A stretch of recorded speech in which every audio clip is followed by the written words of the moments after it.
Hello दोस्तों, इस video के पहले पार्ट में हमने इन सभी औषधियों का आपसे अच्छी तरह परिचय करा दिया था और औषधि के गुणों के विषय में भी विस्तार से बता दिया था। चलिए एक बार फिर आपको दिखा देते हैं। ये है सिद्ध मकरध्वज। इसमें 4 भाग पारा, 4 भाग गंधक और 2 भाग सोना होता है। इसे खूब अच्छी तरह बारीक खरल कर लिया गया है। और दोस्तों ये है कुश्ता सिंगरफ। ये सिंगरफ की भस्म है और ये संख्या यानी सोमलफार का जोहर 10 ग्राम और कुश्ता सिंगरफ भी 10 ग्राम और मकरध्वज 20 ग्राम। ये सत्यानाशी का दूध है। इस सत्यानाशी के दूध की भावना दी जाएगी इन सभी औषधियों में। दोस्तों सिद्ध मकरध्वज, कुश्ता सिंगरफ और संख्या का जोहर, ये तीनों औषधियाँ आयुर्वेद चिकित्सा शास्त्र की महान औषधियाँ हैं और इन तीनों औषधियों में अलग अलग इतना दम है कि ये अकेले अपने दम पर हर एक तरह की नामर्दी को जड़ से दूर कर सकती हैं। और यहाँ इस नुस्खे के अंदर तो इन तीनों औषधियों को ही आपस में मिलाया गया है। तो इस नुस्खे की ताकत का अंदाज़ा लगाना साधारण मनुष्य की बुद्धि से बाहर है। दोस्तों नामर्दी की बड़ी और क्रिटिकल कंडीशन, जहाँ बहुत तरह की औषधियाँ फेल साबित हो चुकी हों, ऐसी स्थिति में भी ये रामबाण की तरह अपना अचूक असर रखता है। ये गुप्त सन्यासी नुस्खा है और इस तरह के नुस्खे प्राचीन काल से ही राजा महाराजाओं की सेवा में अर्पित होते आए हैं। काफ़ी समय गुजर जाने के बाद इस तरह के नुस्खे सर्वसाधारण के हाथ लगे, साधारण वैद्यों के हाथ लगे, लेकिन अभी भी इस तरह के नुस्खे गुप्त ही चले आ रहे हैं। इसका एक बड़ा कारण ये है कि इस तरह के नुस्खों को बनाने में आयुर्वेदीय औषधि निर्माण का गंभीर अनुभव होना ज़रूरी है और इनके बनाने में समय भी बहुत अधिक लगता है। दोस्तों ये तीनों औषधियाँ यानी मकरध्वज, सिंगरफ की भस्म और संख्या का जोहर, इनको बनाने में हमें 1 महीने से ज़्यादा लगा है। और इसका फाइनल स्टेप यानी अंतिम चरण आज आपके सामने दिखाया जा रहा है। दोस्तों इस औषधि की एक एक मात्रा अपना असर बताती है, एक एक खुराक अपना रिजल्ट बताती है। संसार में कोई अभागा ऐसा नामर्द होगा जो इसको लेने के बाद भी नामर्द ही रह जाए। लिंग में जिनके बिल्कुल भी इरेक्शन नहीं आता, जिनका लिंग कतई ख़राब हो चुका है, चाहे वो किसी भी कारण से हुआ हो, तो ये औषधि लिंग की मरी हुई नसों को दोबारा ज़िंदा करने में बहुत सक्षम है। दोस्तों इस वीडियो के पहले पार्ट में हमने इस औषधि के विषय में बहुत कुछ बताया है। उस वीडियो का लिंक हम इस वीडियो के आई बटन और नीचे डिस्क्रिप्शन में दे रहे हैं, तो आप उसको ज़रूर देख लें। देखिए दोस्तों, तीनों औषधियों को आपस में अच्छी तरह मिला लिया गया है और अब इसमें सत्यानाशी का दूध डाला जा रहा है। इसे एक भावना देना कहते हैं। सत्यानाशी के दूध में इन औषधियों की घुटाई की जाएगी और शास्त्र की आज्ञा है कि 24 पहर तक इसकी घुटाई होनी चाहिए। तो अच्छी तरह बलवान हाथों से इसकी 24 पहर घुटाई की जाएगी। 24 पहर में दोस्तों 72 घंटे होते हैं।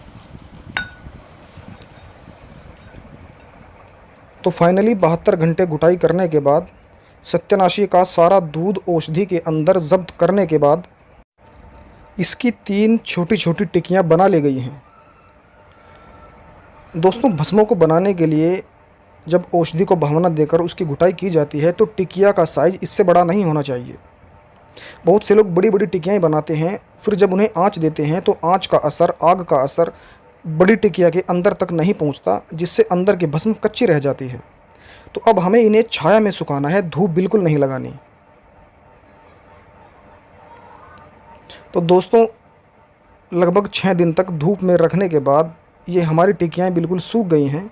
अब इनमें ज़रा भी नमी बाकी नहीं रही और ये मिट्टी की एक छोटी हांडी ली गई है इस औषधि को आँच देने के लिए, इस भस्म को बनाने के लिए। अब दोस्तों हमें भस्म निर्माण विधि के अनुसार इस हांडी का संधि बंधन करना है, यानी गिले हिकमत करनी है। और गिले हिकमत करने के लिए हमने ये मसाला तैयार कर लिया है। दोस्तों ये साधारण मिट्टी नहीं है। बहुत से लोग साधारण चिकनी मिट्टी को ही लपेटकर आँच दे देते हैं, वैसा नहीं करना। ये भी आयुर्वेद की एक गुप्त विधि है गिले हिकमत करने के लिए। इसमें चिकनी मिट्टी, तंदूर की राख, गुड़ का शीरा और लाल कत्था होता है। और ये एक गर्म पट्टी है, इस पर ये मसाला लपेटकर ही इस हांडी का संधि बंधन किया जाएगा। तो देखिए, आप देख सकते हैं किस तरह से मिट्टी का लेप गर्म पट्टी पर किया जा रहा है, ताकि इस पट्टी में जो छोटे छोटे छेद होते हैं उनमें ये मिट्टी, ये मसाला अच्छी तरह से भर जाए, ज़रा सा भी स्पेस बाकी ना रहे। दोस्तों, गिले हिकमत की जो ये मिट्टी है, जो ये मसाला है, ये भी सन्यासियों का एक गुप्त रहस्य है। ये आंच में जाने के बाद इतना हार्ड हो जाता है कि फिर चाहे कितनी भी ज़्यादा आग दी जाए, ये चटक नहीं सकता। दोस्तों, आयुर्वेद के भिक्षुओं के लिए और ज्ञान के जिज्ञासुओं के लिए इस मसाले को बनाने की विधि वाली वीडियो भी हम जल्दी ही लाएंगे कि इसमें सभी चीज़ें कितने कितने अनुपात में मिलानी है और किस तरह से इसको तैयार करना है, ये विस्तार से बताएंगे और दिखाएंगे। तो इस पट्टी पर ये मसाला अच्छी तरह से लपेट लिया गया है और अब इसको हांडी की गर्दन पर अच्छी तरह से लपेटकर इसकी सभी संधियां बंद कर देते हैं।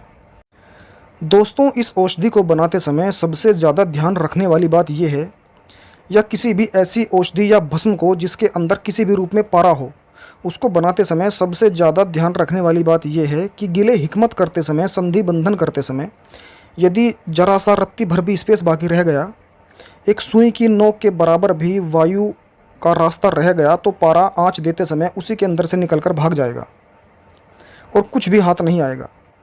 इसके लिए सन्यासियों ने कहा है कि फिर ऐसा हो जाता है कि उड़ गई सोने की चिड़िया और रह गया पर हाथ में, क्योंकि इस औषधि में जो सोने की चिड़िया है वो पारा ही है और पारे के पर इतने तेज़ होते हैं कि उसको निकलकर भागने के लिए बस एक सुई की नोक जितना ही स्पेस चाहिए। दोस्तों, अगर ऐसा हो जाता है तो सब किए कराए पर पानी फिर जाता है, सारी मेहनत बर्बाद हो जाती है और इस औषधि को बनाने में महीनों लगते हैं। ये याद रखने वाली बात है। तो अब देखिए दोस्तों, अब हमें इसे सुखाना है सिर्फ छाया में, और ये सूखने में समय लेता है। तो देखिए दोस्तों, लगभग 4 दिनों के बाद, 4 दिनों तक इसको छाया में रखने के बाद ये अच्छी तरह सूख गया है। और यहाँ भी ध्यान रखने वाली बात ये है कि ये बहुत ही अच्छी तरह सूख जाना चाहिए, ज़रा भी नमी बाकी नहीं रहनी चाहिए। दरअसल दोस्तों, वैसे तो ये गजपुट का गड्ढा है, यानी ये 1 गज गहरा गड्ढा है, लेकिन क्योंकि सभी औषधियाँ पहले से ही तैयार थीं, इसलिए हमें इसे गजपुट की आंच नहीं देनी। गजपुट की आंच में 1 गज के गड्ढे को पूरा भर दिया जाता है। यहाँ हमें इतने ही उपले डालने हैं जिससे कि हमारी हांडी अच्छी तरह से उपलों के अंदर समाविष्ट हो जाए, वो अच्छी तरह से ढक जाए।